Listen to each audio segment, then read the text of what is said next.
Hello friends, welcome to C# Intermediate to Advanced tutorial. Now we will start a new sub-series on C# threading. This time we will learn about timer and timer callback. So in this video we will get introduced to timer class and the timer callback function.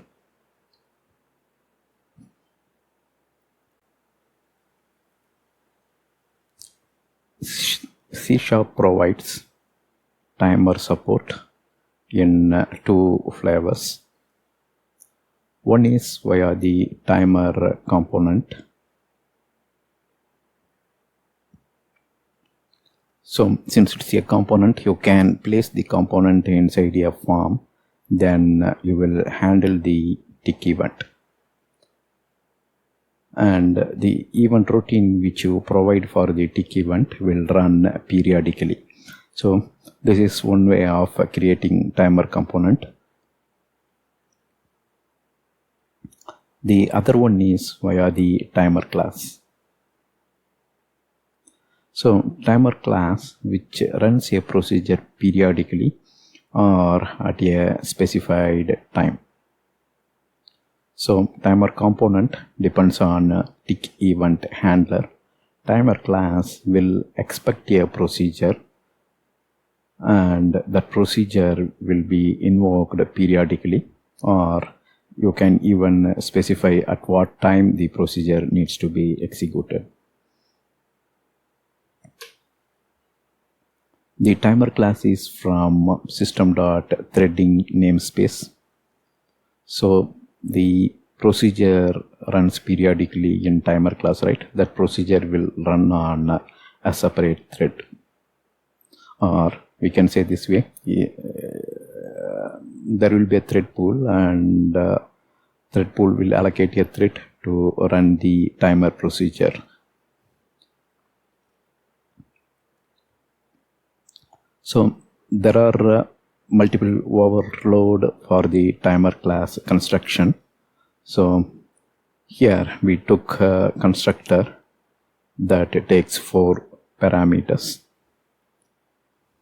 So one is the callback function which is called by the timer. The other one is the state object which is passed as a param to the callback. So like we did in our previous sub-series, when we queued the work item to the thread pool, that time we passed the state object, right? From main thread we passed the parameter to the callback. The same way here you can cook your state object or input for the timer object from the main thread or from the calling thread. Then the object will get passed to the timer routine. So the third one is the due time, indicating when to call the procedure, when to call the callback procedure. So once you start the timer, whether it needs to call the timer callback function immediately or at a specific time after starting it. Say for example after 5 seconds, after 10 seconds, or you can even specify the time object to tell at what time the procedure needs to run. So all the stuff you can do using the due time.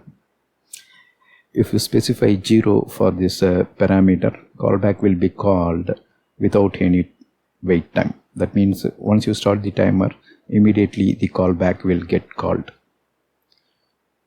If you specify infinite constant, that means a timer routine will never called. Why? Because here you specified the constant as infinite and that time will never elapse.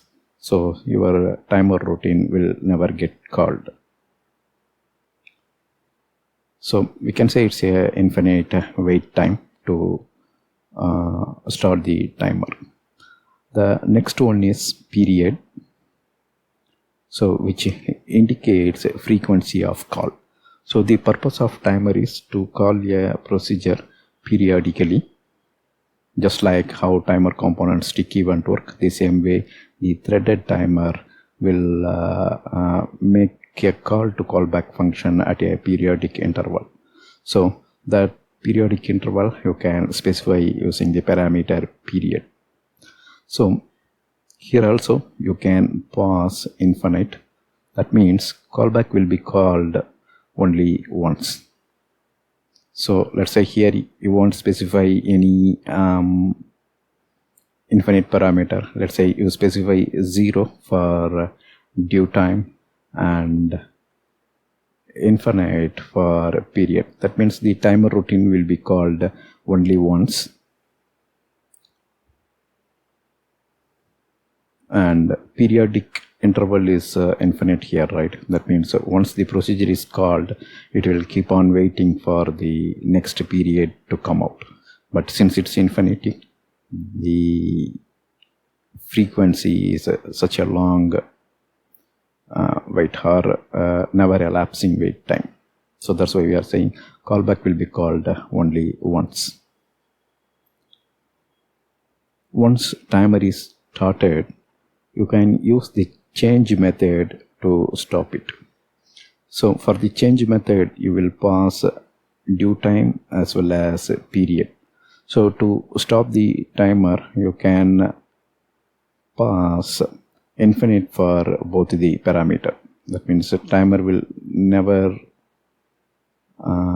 initiate again or never get signaled, and the period, since you specified it as infinite, the periodic interval also never reaches. That means technically the timer will get stopped. I mean, the callback function will never get called. So that's the way we can stop the timer.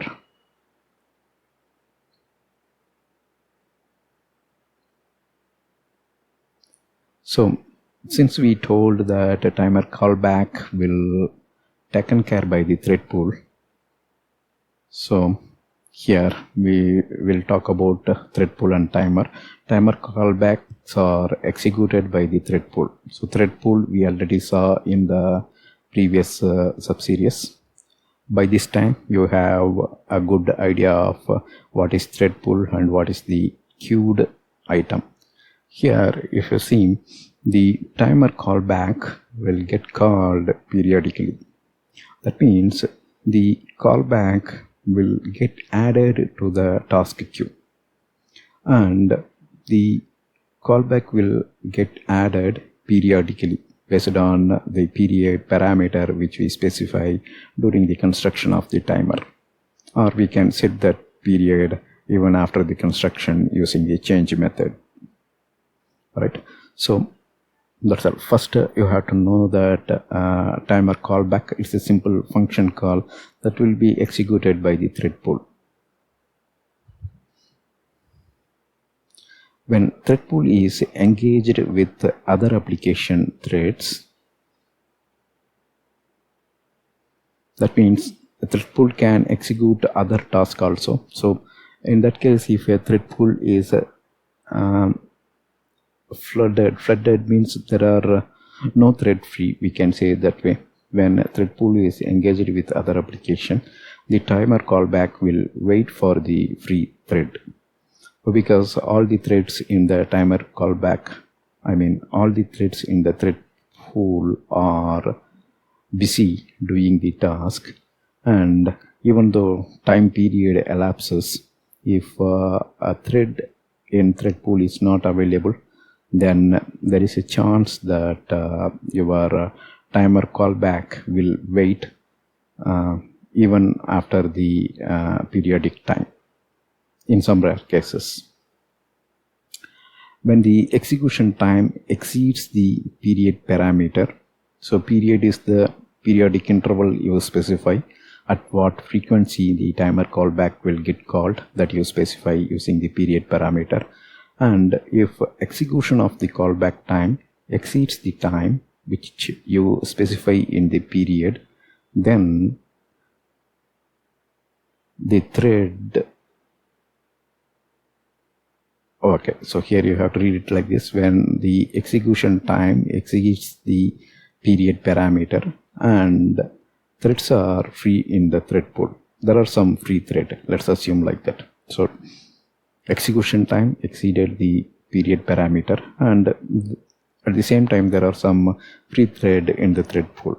That means the callback will be executed by one of the free thread. So to better understand this, let's state that this is our thread pool,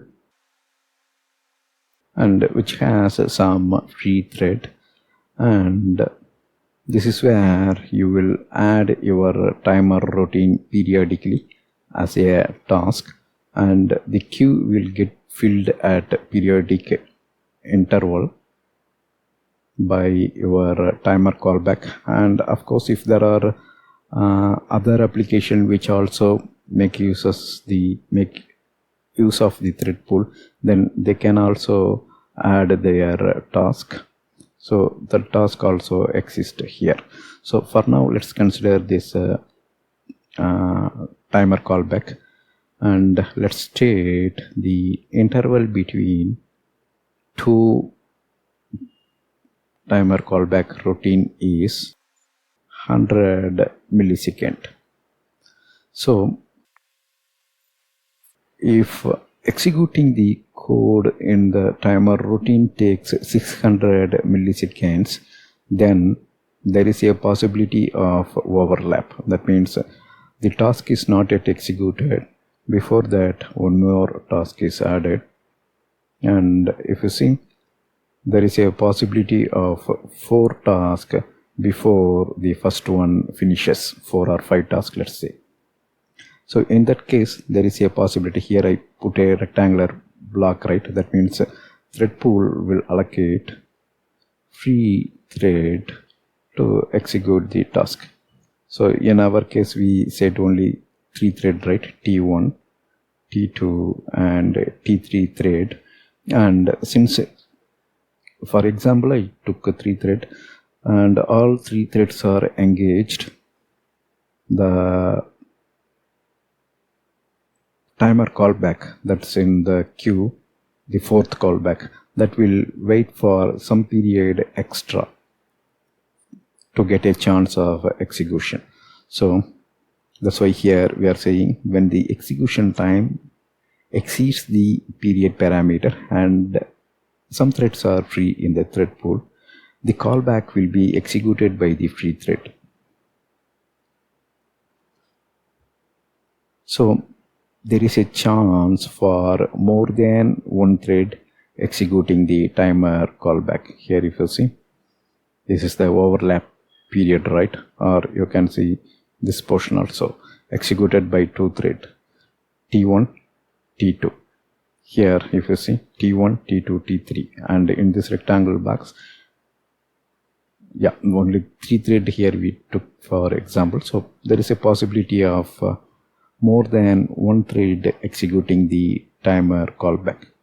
So that's why you have to choose the period carefully if you intend to run the callback routine, and if you don't want overlap to happen, then you have to choose the period carefully, or otherwise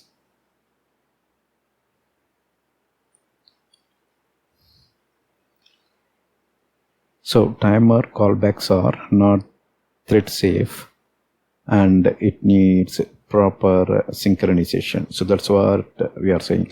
So choose the period carefully, or otherwise if you decide that there is a chance that timer callback can run in parallel also, then if there is any shared resource that you need to synchronize properly, because in this overlap, if you see, the timer callback is not thread safe. So you have to make it thread safe callback routine by providing the proper synchronization technique. We have not yet covered synchronization technique, and in the future videos we will see what is the need for thread synchronization.